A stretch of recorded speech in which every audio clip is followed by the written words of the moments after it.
बन के मोरनी कोने कोने जाई हो। अरे जब भौजी मिलल मलाई तब भाड़ में गोल खटाई।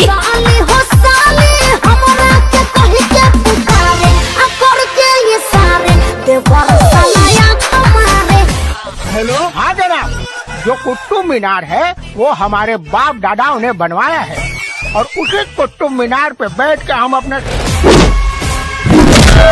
इसका अंजाम बहुत बुरा होगा।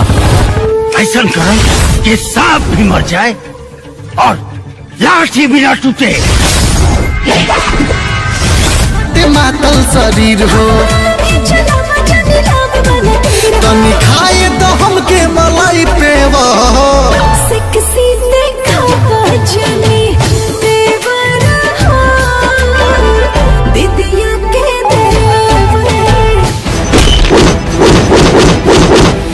पहली बार ये एहसास हुआ है कि बॉर्डर क्रॉस करने में जितनी मुश्किलें नहीं हैं, उतना बिहार में घूमना मुश्किल है।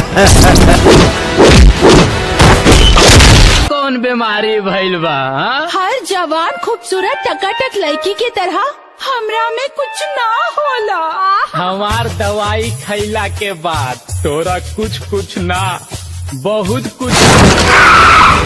जम्मू कश्मीर के पुलवामा में एक बड़ी आतंकवादी घटना घटी जिसमें 40 जवान शहीद हुए।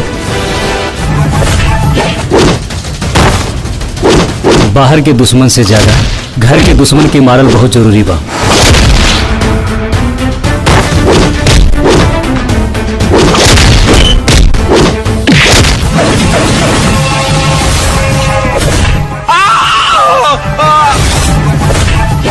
हम थोड़ा सा अर्जेंट मिले के चाहता नहीं। अब हम भौजी से मिले जाता नहीं का कुंवर साली के छोड़ विधवा भाभी के साथ।